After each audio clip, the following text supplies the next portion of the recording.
pay. Sipping on lattes without care. From touchdowns to that perfect roast. For them and us, let's raise a toast.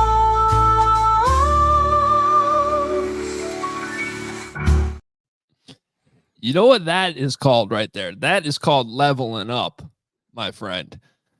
As Matt Eberflus would say, we are leveling up the Monday morning coffee episodes. For those of you listening to the podcast feed later, we are live on YouTube, and our awesome producer Kent just dropped an animation of a bear drinking coffee, which is perfect on what is a victory Monday. Adam Johns, the Bears are 1-0, drawn up exactly how we all thought, and you know, the playoffs are still in full view. I thought I was back in 2005. Rookie quarterback wearing number 18, struggling on the field. Play calling is suspect, but yet the defense just keeps taking the ball away, and they're scoring in all sorts of different ways and still having an exciting day, an exciting win. See, all we needed was Devin Hester returning the kick, and that was 2006 in Arizona Monday Night Football. He wasn't on the team yet in 2005. Yeah. But yeah, the Arizona game coming back with no offensive points. That's essentially what happened yesterday.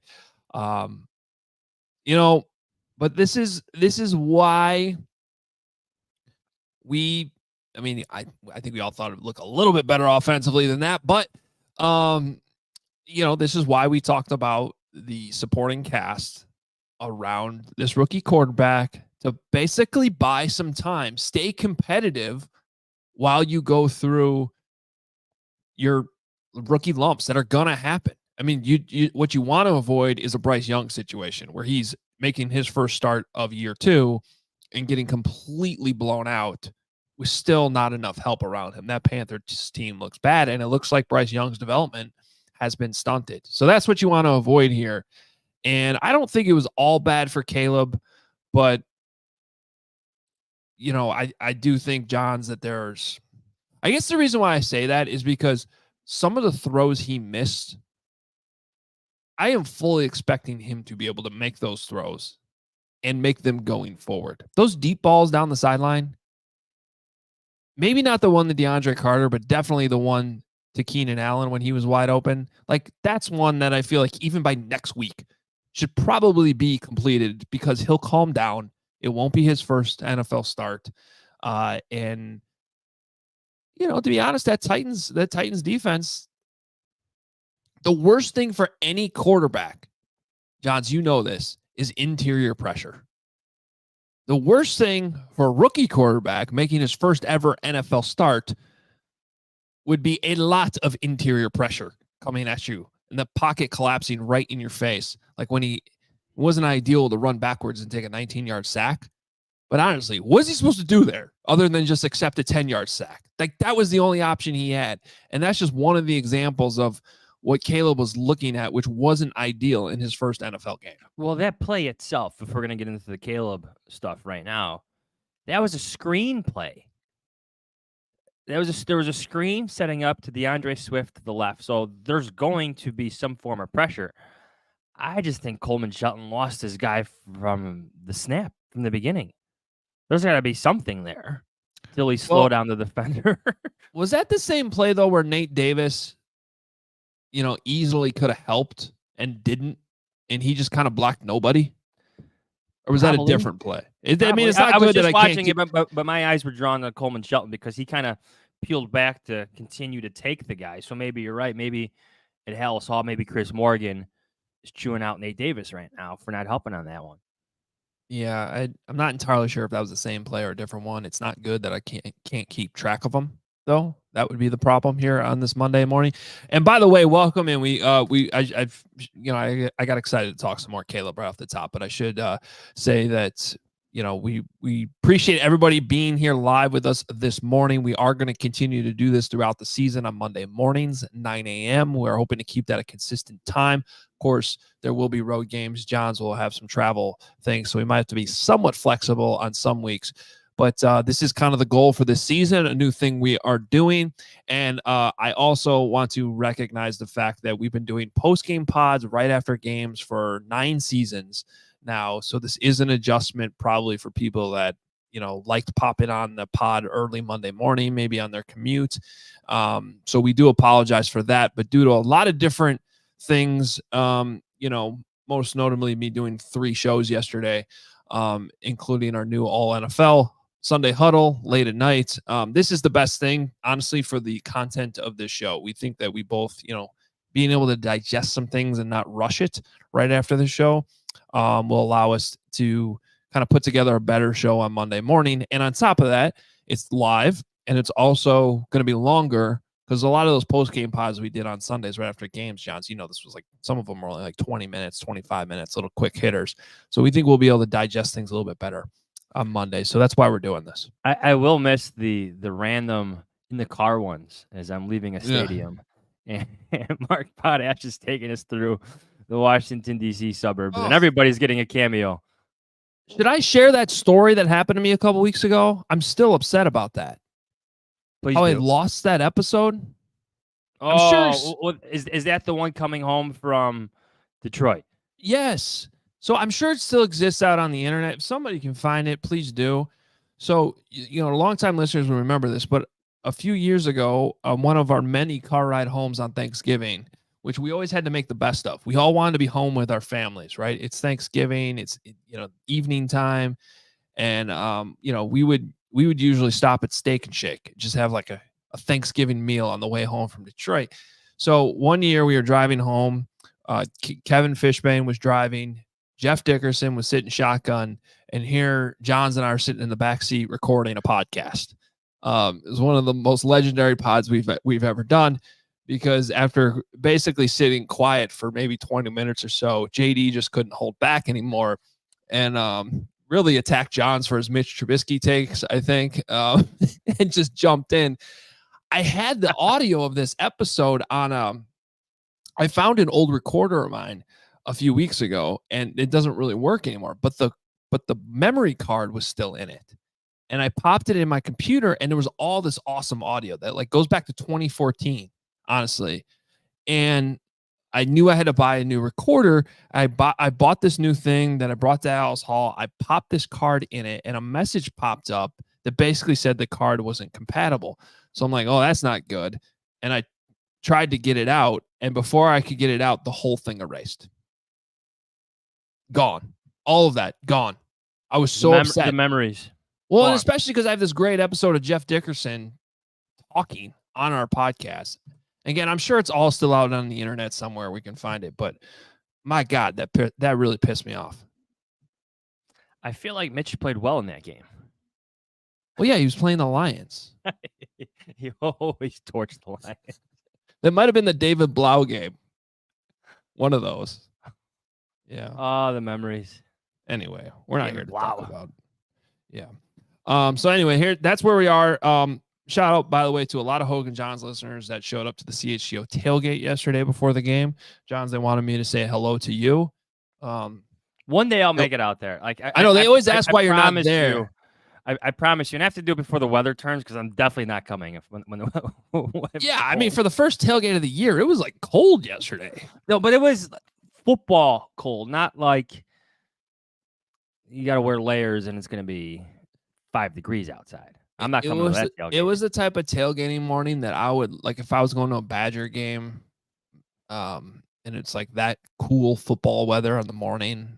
Just there's no better beer for me in that moment than a Guinness. Something a little heavier. It's got to be the right weather, kind of football season and cooler. But that's where I would roll right there with that one. In fact, I had a Guinness on Saturday while I watched Notre Dame lose to NIU. Shout out to the Huskies. All right, let's talk some Bears. Let's get into this. Want to read the stat line first? Yeah, stat line first. I've talked a lot about Caleb so far. You tell us your thoughts on what you saw. All right, 14 of 29, 93 yards, 2 sacks, long of 13, 55.7 passer rating. 5 carries, 15 yards, long of 11, average of 3. Looking back at certain plays, certain series, like I feel like the conversation about Caleb Williams is different today if he hits 2 throws. It's the 1st and 10 from is this the right one? No, here it is. Sorry. 3rd and 3 from the Tennessee 41. Caleb Williams pass incomplete deep left to Keenan Allen. He hits that one. It's a touchdown, but also you're talking about an on-time play to one of your best players. Different conversation. I know the Bears converted the 4th and 3 in the next play.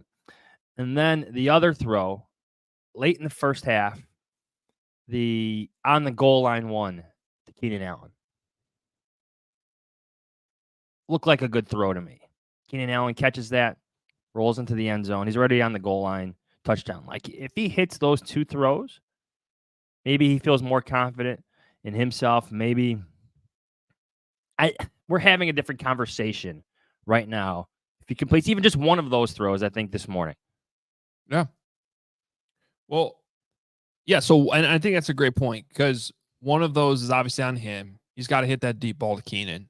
And then the other one was actually a really, really, really good throw that looks way harder than it is with the correct timing on an out route, right to the front pylon, exactly where you want it, hitting your most reliable wide receiver.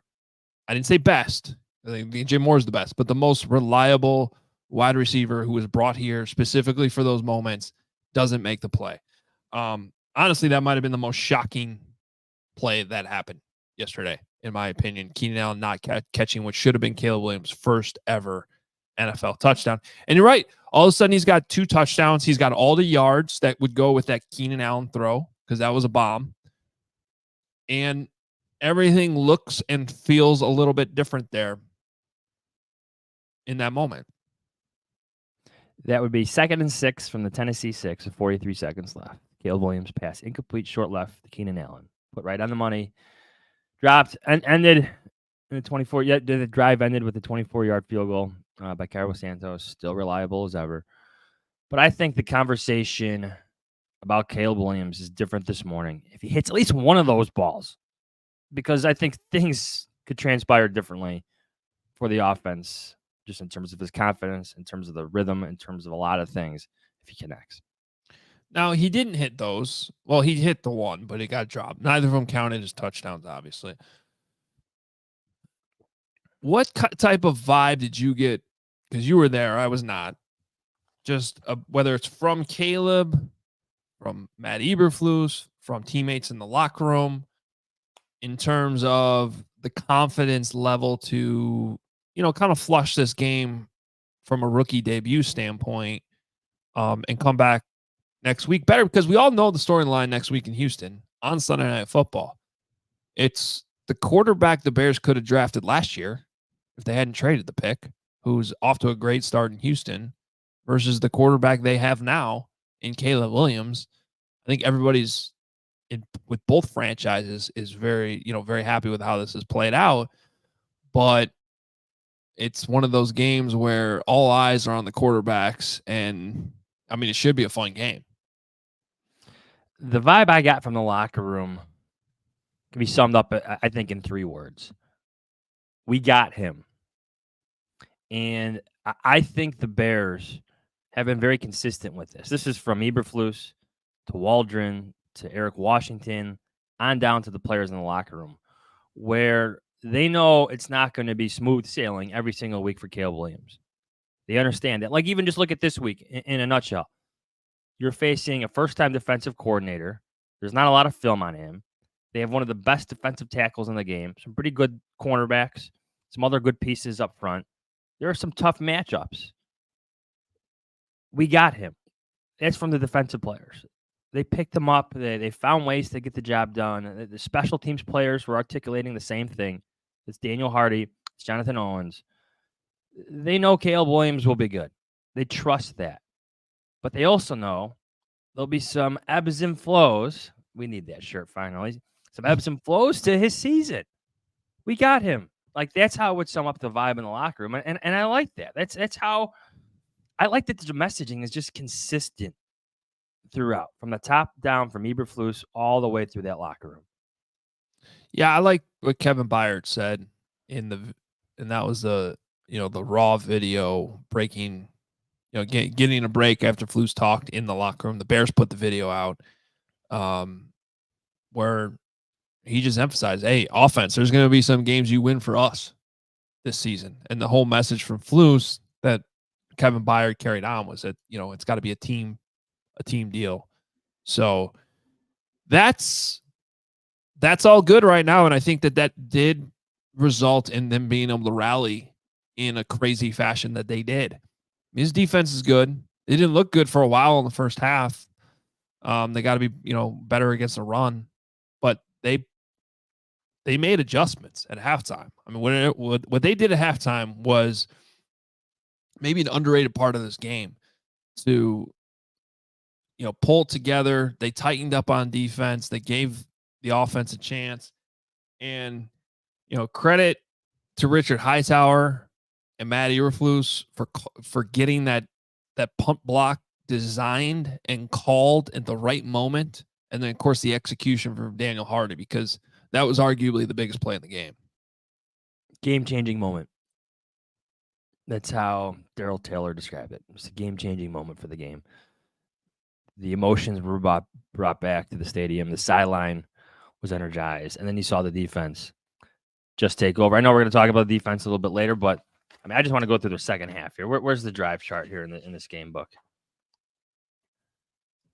Well, I can get it for you too. I got it right here. Okay. This is the Titans' second half possessions, right? Block, punt, fumble, interception, punt, interception. Woo! One more time. Block, punt, fumble, interception, punt, interception. That is dominance. Dominance by the Bears defense and special teams. All three of those punts, too, we should mention, were 3 and outs. And there was no drive longer than 6 plays, which was a huge contrast from that 14-play, 83-yard touchdown drive that they gave up in the second quarter. That really felt like a backbreaker, especially because Jalen Johnson, first of all, he got beat by Calvin Ridley. If that's a better throw from Will Levis, that's a touchdown. It was not a good throw from Will Levis, and Jalen could have intercepted it and didn't. And they ended up going down and scoring it anyway. So that one that was where you're really starting to doubt the defense. They gave up an 8-play touchdown drive in the first quarter, 14-play touchdown drive in the second. But obviously, with what you just read off there in the second half, that's about as impressive as you could do it, with a block punt, 3 takeaways, all coming in the fourth quarter, and 3 and outs on the punts. I mean, that's just a dominant half of football from the defense. I look back at that. So that 14-play, 83-yard scoring drive by the Titans, which was capped by a long touchdown run. No, that wasn't the long touchdown run, was it?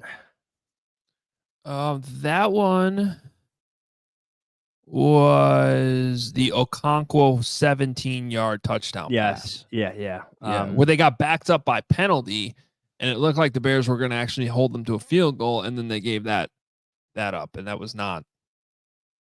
Yeah, it's good to see Tyreek Stevenson turn his day around and end up with the pick 6, because I thought the first half was a struggle for him. Oh, well, there was 3 possessions there, and we'll get to Velus Jones Jr. in a minute here, but like between those 2 touchdown drives, you had that drop, and how often do you see that where you have the muffed return, but then it's kicked, not just like lightly, but like by 15 yards. Yeah, in the direction where the defense is coming. With your players' backs turned to you, with your teammates' backs turned to you. Usually what you'll get is like the drop, and then you'll get the bobble, and then you just sort of have to fall on it. Yeah. That's usually how that goes. You don't see it dropped and then punted. Maybe that's Velus Jones's next role on the team. Punter. Punter. Back up. I don't know. He has a lot of roles. He does. Expanding his package, as Dow Loggins would once say. Anything else before we get to voicemails? No, you know what? There were 2 other rookie quarterbacks who started yesterday. Jaden Daniels, a little bit better of a performance than Caleb Williams. Bo Nix, not good. But 2 losses. I think the expectation of the defense being able to carry their way for a little bit here proved correct. Unlike other situations with other rookie quarterbacks, other young quarterbacks, like you already mentioned, Carolina. Awful team, awful roster. The Bears roster is not awful. They're good enough to carry a rookie quarterback for a little bit. No, otherwise they would have had no chance to win this game. Even at halftime, it would have been dead. That is important to point out, though. Jaden Daniels did not look all that impressive yesterday. Bo Nix struggled in Seattle. Similar type defense, by the way, is what Caleb Williams was looking at. And then even if you go beyond the quarterback position, Marvin Harrison Jr. had a very quiet debut, which is something we're not talking a whole lot about this morning, but Rome Odunze, quiet debut. And that matters too, because in any other year, that's the top 10 pick everybody has their eyes on. But because Caleb's here, he's getting a little bit of a break for now. But at some point, you're going to need production there, even though he's a rookie wide receiver. So it's not an uncommon thing. Rookies struggle early. It's a huge jump they're making from college to the pros, and it looks a lot different when there's live bullets flying in week 1 than in the preseason when everything's pretty vanilla. All right. One of the other benefits of us being able to do the show on Monday mornings is that we are able to turn around the voicemails and get them on the post-game podcast, which I'm really excited about because usually we have to push these back later in the week. This is a little bit more raw. Our voicemail segment's been going on, I believe, basically from the start of this podcast, as we are in season number 10 here on Hoge Jahns. These voicemails are always great. We're going to have a lot more conversation coming up on the back end. We're going to talk about the things we like and don't like about what we're talking about here on Monday morning after the Bears' first game. But before we continue that conversation, here are your first voicemails of the 2024 Chicago Bears season. Hello? Do you know who this is? Oh, you didn't know? Your ass better call somebody! The Hoge Jahns voicemail. The Hoge Jahns voicemail line. Believe it or not, George isn't at home. Please leave a message at the beep. Got any questions or comments about the Bears? Give the guys a call before, after, or even during the game. Go Bears! Hoge Jahns, Bet 5 Dabrowski calling in live from Soldiers Field. Boys, if you needed to break into a bank vault today, you could either use a diamond laser or my diamond heart 2-inch penis, because I am jacked up for the Bears starting the season. NFL is back, baby. After a long slumber, a long winter, here we go. Caleb Williams, Tennessee Titans. We got the future. It starts today. This is bigger than a can't lose. This is more than just a must win. This is a make or break season. Make or break game today, boys, because if they win, if they lose, career's over. Done. Done with Clues. Done with Caleb. If they win, Super Bowl. No doubt about it. Put it in the books. Write it in Sharpie. Super Bowl. Let's go Bears. 76-3 in honor of Mongo McMichael. Let's get it done today. And then we got another 20-something weeks before we're dancing the streets of New Orleans, Bourbon Street. Let's go. I can smell it already, the puke and the piss and the vomit. Let's get to Bourbon Street, Chicago Bears. Got that tingly feeling, lads. We've got it. It's a new dawn. It's a new day. And the Chicago Bears will never be the same. We're going to take the North, and we're never going to give it back. Dead out. 4:30 in the morning on the way to the airport to fly into beautiful Chicago, Illinois to see the Chicago Bears thump the Tennessee Titans. It's bright and early. No reason for me to get up this early other than to catch a flight to see the Bears. Bear down, baby. And to think we could have traded this freaking idiot Velus Jones. Gosh dang it. Oh, Velus is good. He's gotten a bad rap. You can't coach strength and speed. That combination, man, it's just like a freight train coming. You can't coach that. He's got potential. He's making this team. He's going to be a contributor. Yeah, Velus Jones off the team today. You will not be at Hallis Hall tomorrow. You f***ing suck. Velus Jones is such a bum. Why did they give him any money to be on this team? A bum. Get rid of him. Hey, this is Curtis in California. Well, we've been through one quarter, and we got a new quarterback, and it's a new year, and nothing has changed. God damn, I hate this life. Yeah, this is Mr. Anderson, just calling to check in at halftime. Hope all is well. Bear down. This is Sam and Holly calling from Osceola, Indiana. Do they need to play better? Yeah! Did the Bears need to play better? The Bears have to play better! All right. I mean, what a rough start. But you know what? The defense and the kicker, once again, gives us the points to win the game. When will we have an offense that can score points consistently? I don't get it. Let's go, Bears. Bear down. If that wasn't a Bears football game, I don't know what is. Bear down. Never a doubt. Caleb Williams is him. The Bears are 1-0. On to the Texans, baby. Bear down. Hey, Bears fans, B-Man here. Not the way we drew it up or wanted it to go, but it's a win. Bear down! B-Man. Good to hear from B-Man. And Bob. Bob was graphic. Yeah, that's a good word. Bob was graphic in his first voicemail of the season. All right. Not surprisingly, Velus Jones taking the heat. There's always got to be one.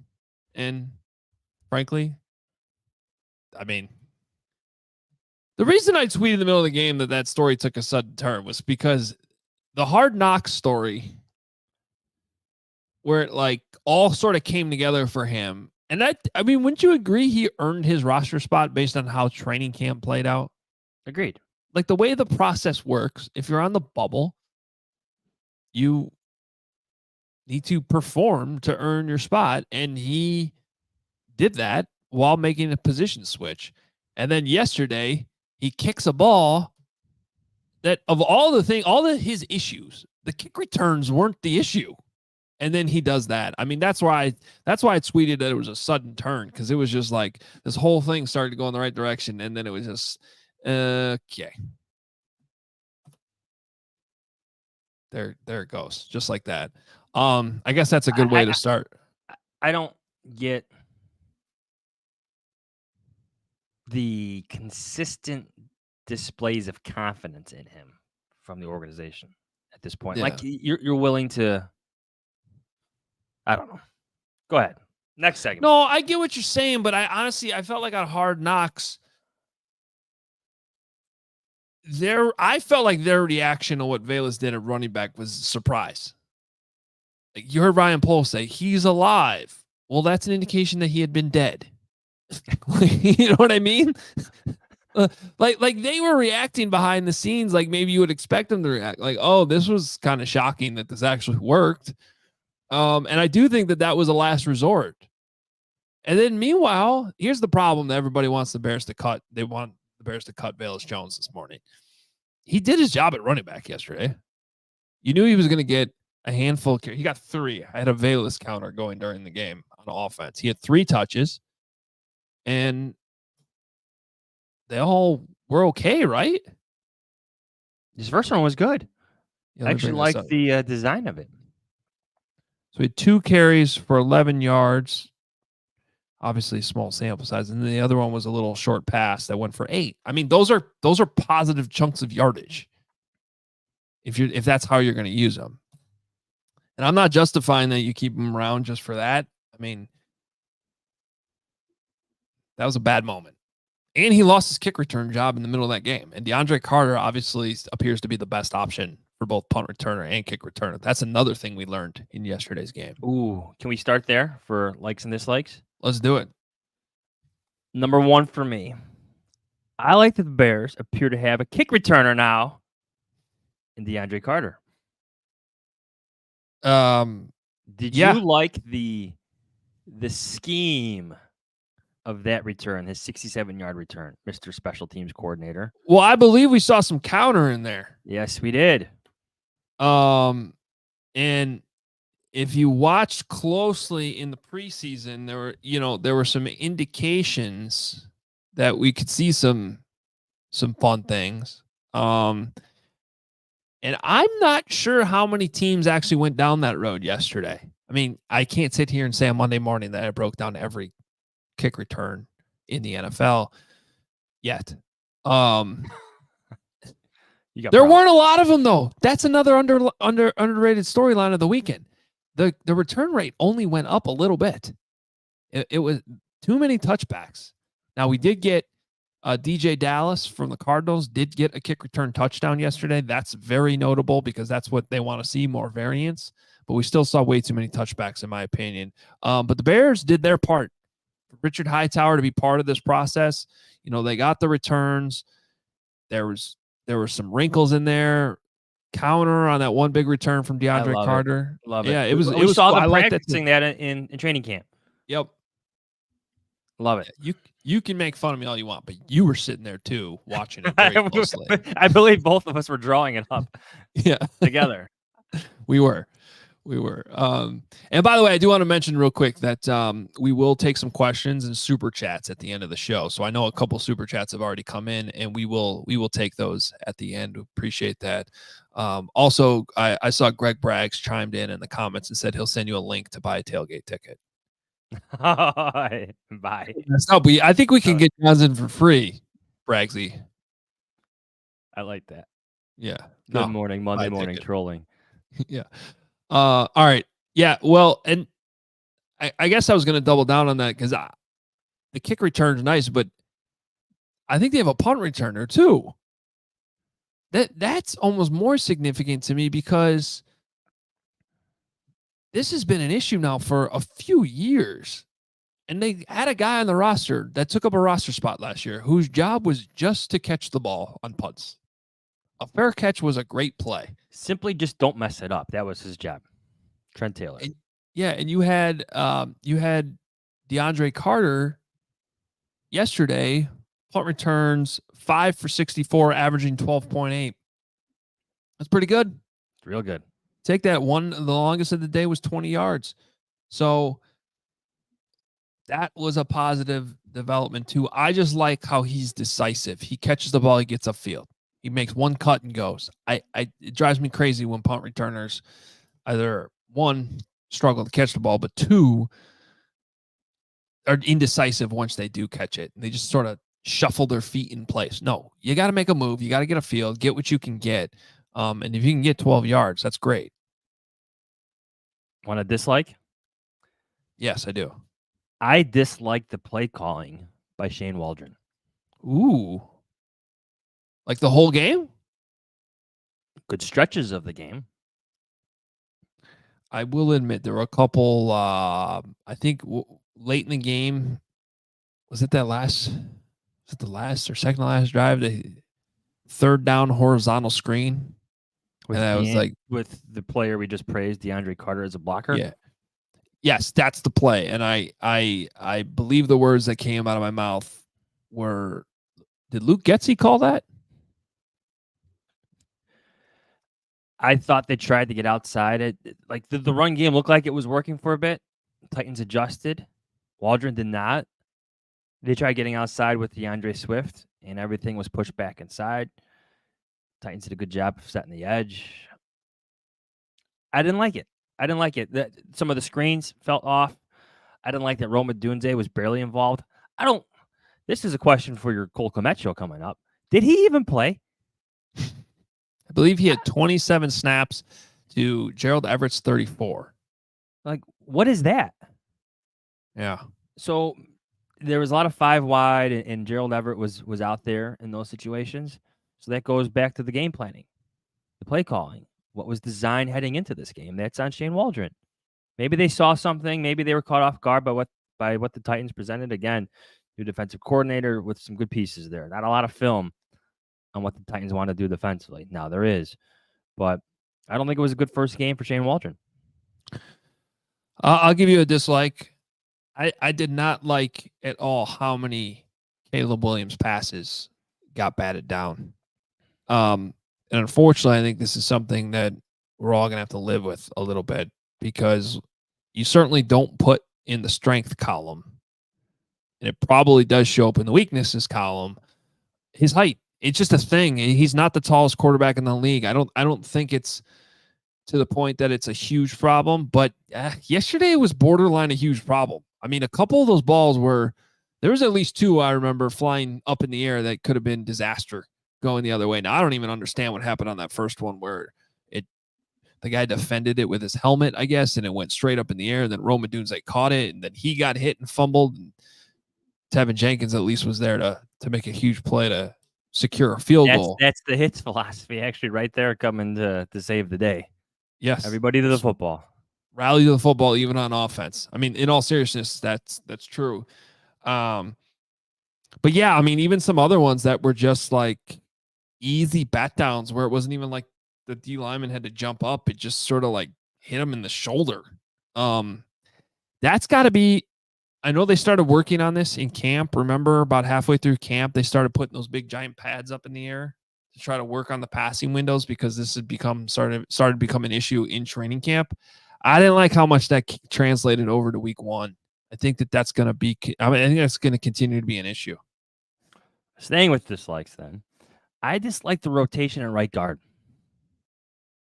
I don't even understand it. Like what? Like why? Like Ryan Bates was hurt for so long. He's got a shoulder brace on. I know you want to like motivate Nate Davis and you love some Ryan Bates, but week one against a good defensive tackle combo like that, like I didn't get it. Johns, I just think they want to play Ryan Bates and they can't right now because he's not 100%. There was a play. There's no doubt in my mind that he would have started that game at right guard had Nate Davis not been there for the past 3 weeks. Yeah, exactly. It was just they had to play who they had to play because of the injury situation, but I don't think they wanted to play that. I think that's why you saw the rotation. There was a play where I was convinced at first when I saw it live that it was the classic linemen got their feet tangled and Ryan Bates tripped over his maybe Darnell Wright's left foot and he went back. No, he got hit. He got hit by a freight train. Yeah. Rewatching the film, that was Justin Simmons, I believe, right? Just right through him. No problem. Put him on his butt. Yeah. That was a lineman on ice skates is what that was. And it did not go well. And I guess that brings me to my next dislike, which is I am so frustrated that we're still talking about the center position. It's been such a glaring need now, going back to the end of the Nagy years. It's been a problem for a while, and you could honestly argue it's been a problem since Olin Kreutz moved on. Like various levels of problem since then, but it's been like a major problem lately, and everybody knew that in the offseason. And the moves that were made at that position seemed underwhelming at the time, and now we're sitting here after one game, and I realized they played some really good players yesterday on that interior D line for the Titans.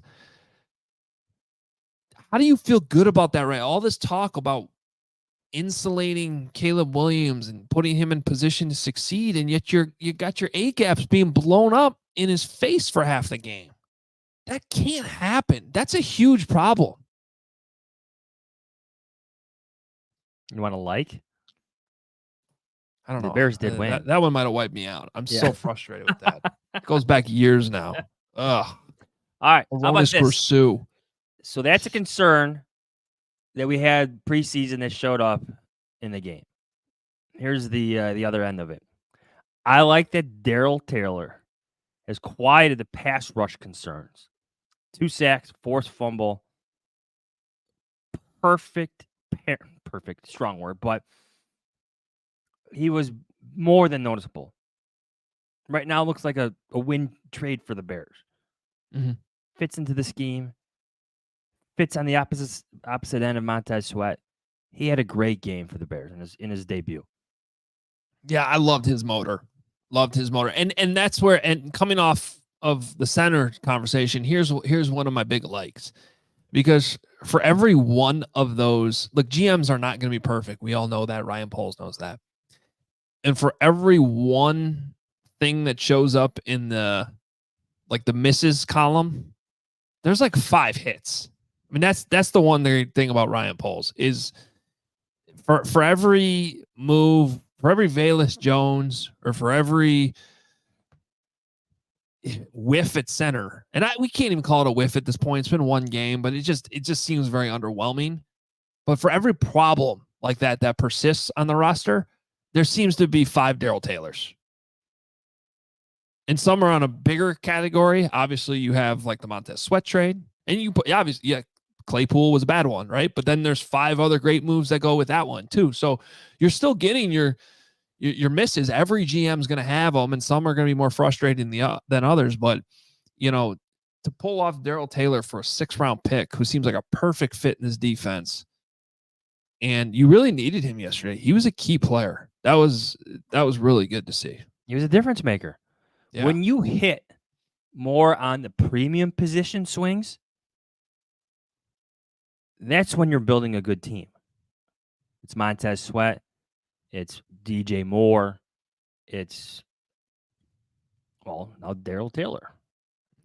Those are premium positions. Like the center, very important, but it's not a premium position. Hopefully Coleman Shelton can figure things out. But Ryan Poles, his hits have come at premium positions. We'll see what happens with Caleb Williams, but that's how you get a winning roster. All right, I have another dislike though. Dude. Okay. I don't like, and there's 3 specific key players that did not look 100% to me yesterday. Montez Sweat went into the injury tent a couple times, right? And he was on the injury report with a toe and missed time in training camp. DJ Moore went into the injury tent at one point and got up a couple times, kind of like you could tell he was playing through something. And then help me out here, because I didn't necessarily follow up doing some digging after the game on this, but was there any update on Keenan Allen afterward? He's actually supposed to talk today to the Bears okay. media. Because he's dealing with that heel, and he came up limping and was out. He never came back, right? He never came back in the game, I don't think, after he limped off on that one. Did. I might be wrong about that. No, he definitely came back. Because we were joking in the press box, inside press box chatter. Pat Finley was like, "Where's Keenan Allen? I lost him. He's not on the sideline." And I go, "He's on the field. He's now in motion." Well, I guess I can't laugh at Pat because I missed that too. So I guess then none of those are terribly concerning.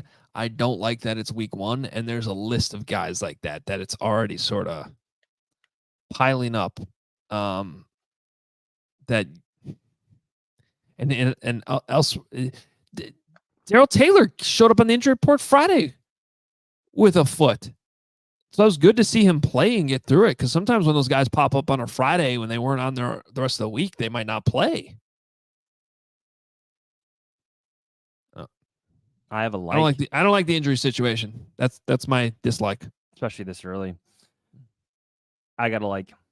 I like that the Bears' offensive line showed some signs of life on the Bears' final possession in the 4th quarter.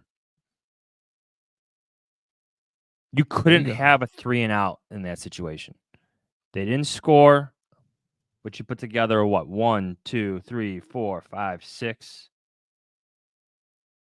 6-play drive, 7 plays if you're counting the punt. You flip the field position. To me, that's good enough. And if I'm trying to be optimistic, if I'm the Bears, like I'm highlighting that at Hallis Hall right now. That's when the 20-yard, there's the 20-yard run, 2nd and 2, Bears 33, DeAndre Swift, left end, 20-yard run. Like I'm highlighting that. I like that you saw some positive plays at the end by the Bears offensive line, and they were able to flip the field. Albeit they did not score, But flipping the field in that situation still counts as a win, a semi-win to me. Yeah, well, and it ended with a kick, which is what Matt Eberflus's new thing that he's been telling the guys. Cole Kmet brought this up earlier in the week on the 85, and then you heard Flus talk about it post game. But he's been emphasizing now that they got this good defense and they got a good punter in Torrey Taylor, every drive needs to end with a kick. And that is my last dislike before we move on here, Johns, because 10 possessions, 9 of them ended with a kick. The only one that didn't was when they kneeled down at the end of the game. Victory formation. Wait, did you say that's a like? That's a like for you. That's a like. Okay. They all, it's because for people that don't understand that, no one's celebrating what the offense did yesterday. They did not score, but they didn't turn the ball over. That's the key. So when Flus says every drive ends with a kick, he's saying extra point, field goal, or punt. A punt's a win in the grand scheme of a game usually because turnovers are what kills you. What killed them yesterday was Velus Jones turned it over, and it's sure as hell killed the Titans. You can't win a football game, and you don't win a football game when your fourth quarter goes fumble, interception, punt, interception, and that's after you have a block punt and go for a touchdown. That's disastrous stuff happening. And so the Bears at least avoided those outcomes on offense, which is key.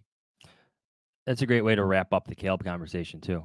Now, there was a few errant throws. We mentioned the one where it bounced off the helmet, and Rome Odunze caught it, and there was a fumble. Like, it's a crazy play. It's a crazy play, but he won the turnover battle against Will Levis.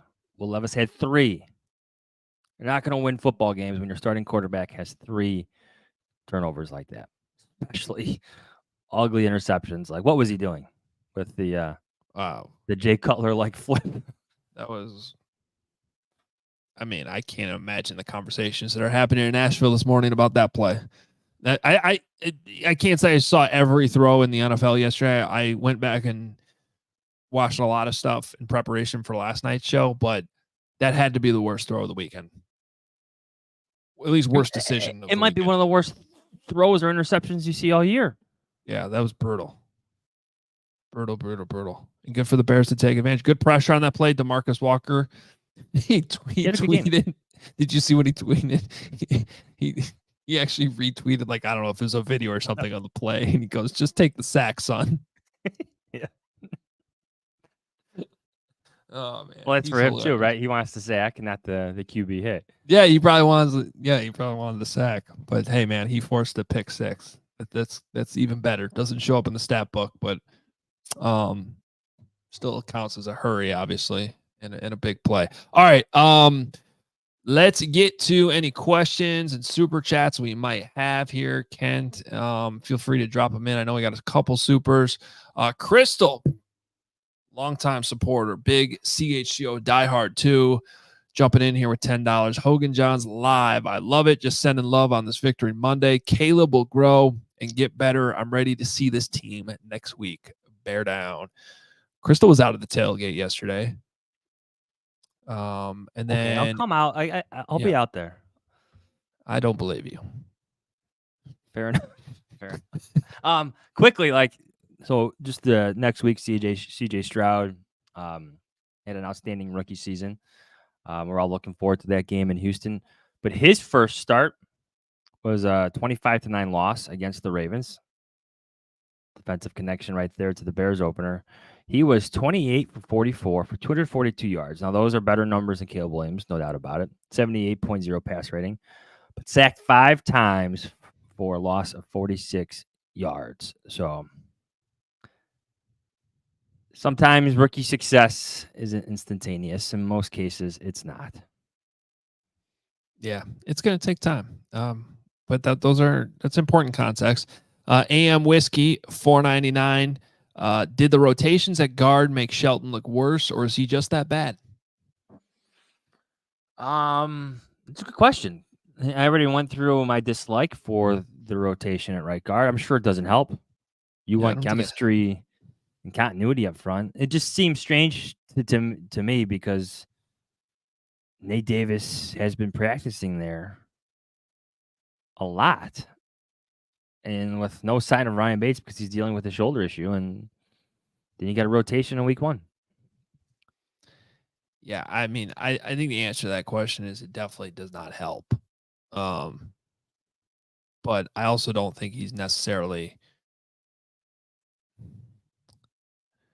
I'm watching the 19-yard sack. The screen. Devondre Sweat comes right through the middle, and he gets beat to his inside shoulder, to his right shoulder. I'm talking about Shelton now. But Nate Davis is right there. And if he wanted to, could have put Sweat on his ass on his way to where he was going to his left. Like he's kind of crossing in front, and he just sort of like passes him off instead of hitting him, instead of blocking him. And it could have avoided that entire. Like he's going out for the screen, right? Because you said it was a screen. But help for a half second before you get out. And, I saw Olin Kreutz tweet that maybe he said possibly why Davis is not in the game. So, that's a borderline and, probably should be Hall of Fame center. Probably defending a fellow center in that moment that Nate Davis should have given a little bit of help. And that was a disastrous play. So I don't know if it was performance related, injury related, because I think at one point Nate Davis was on the bike too. But I don't know. They gotta find a way to fix that interior. It's a concern right now. It's a concern, and it can't be a concern when you have a rookie quarterback, in my opinion. It's very concerning. And it's not the first time this staff has rotated guards. Was it 2 years ago or last year they did it with Tevin Jenkins before Tevin Jenkins emerged as one of their best offensive linemen? Yeah. And when you say this staff, a lot of turnover, but Chris Morgan is still there, the offensive line coach, and obviously Matt Eberflus too. Yeah. Well, I thought Coleman Shelton would be sort of a question mark. I actually liked how he looked in training camp for the most part. I thought his snaps were better than Ryan Bates's, but I was hoping it would look a little bit better than that. I think there was. My guess is when they go through the film, he could have gotten some more help. Gritty, $5. Rough game for Caleb. But positives was he was always looking for an opportunity to pass, and when he wasn't juking for his life, his eyes were downfield. I agree with that. Yeah, I will say though, I do think that he was looking down at the rush a little bit more than the preseason, but I also think that's not surprising, especially given the interior pressure he was getting all the time. But to your point, yes, when he was scrambling, his eyes were downfield, which is a consistent plus on him for sure. That's what he does. That's what he does. Let's get to one more here. One more comment before we get out of here. Is it Shifty? Is anyone else worried that Flus's philosophy will hinder Caleb's development, neutering his playmaking by constantly reinforcing him not to turn it over? No. Yeah, I don't think so either. Because they still took shots yesterday. Mm-hmm. And he didn't make those shots. Yeah, I don't think you have to worry about that. I don't think they're running a check down baby offense right now. I don't think they're doing that at all. Just to re-articulate what Flus said, I'm going to sum it up. Be the point guard, distribute the ball to your playmakers, stay ahead of the chains. But then when those situations arise, whether it's third down or when the play breaks down, go be special. That's how I could sum it up. And I don't think that's limiting him at all, right? Yeah. Not at all. Yeah. And Shifty clarified more of a question of how he was placing the ball, not that he would be checking the ball down. I got you. I still think they were taking shots. I think they do want to be aggressive on offense. And Pokemon Prophet also pointed out not turning it over won the game. Yes. I mean, it certainly helped put them in position to win the game. I think taking the ball away is probably what won them the game. But yes, they go hand in hand. Winning that turnover battle, especially in the second half, was the most obvious reason why the Bears managed to pull out a 24-17 win in a game they did not score an offensive touchdown. And hopefully that changes in Houston on Sunday night. All right, this was fun to get together on Monday morning to break it all down with a little bit more context, a little bit more time to digest things, get the voicemails in there. Hopefully people really enjoyed this. I know I did. And we'll be back on Wednesday morning with our next episode. That's kind of our cadence that we're shooting for now that we are in the thick of actual NFL game weeks. Monday morning, Wednesday morning, Friday morning. They won't all be live, but these Monday morning episodes will be. And we'll continue to play around with things and opportunities if they present themselves. Maybe we'll do some more live shows too. But yeah, thank you for being here. Make sure you're following us on Twitter at Adam Hoge, at Adam Johns, our show account at Hoge Jahns on Twitter. Hit that like button, subscribe. I should have said that off the top. Got to get more likes on this, help spread the word. I always say, hit that share button, copy the link, text it off to a Bears fan that that would enjoy the show. Please do that. And also please rate and review on the podcast. Wherever you listen to your podcast, you can find this show. And you've always been able to do that. So we will continue to be podcasting as always. HoganJahns.com is where all the merch is as well. Saw a lot of Hoge Jahns stuff out at the tailgate yesterday morning. It's good to see. I actually, Joe had sent some extra hats over and I brought them to the tailgate. There were a couple, including, our guy that always does the vacation photo thing. Mm-hmm. He was there. And it was perfect timing because I had a new hat to give him. Perfect. So now he got a new Hoge Jahns hat out of it as well. Go spread the word across the globe. And he and his wife are going on vacation to Hawaii soon. So we'll get a new vacation photo from him. Maybe in the new Hoge Jahns hat. We'll have to see. You can get those hats at HoganJahns.com. I'm going to go rest my voice for a little bit. Enjoy your Monday, everybody. It is a victory Monday. The Bears did win. They're 1-0, which is better than the alternative. And big week ahead as they turn their attention towards the Houston Texans. We will talk to you all on Wednesday. See ya.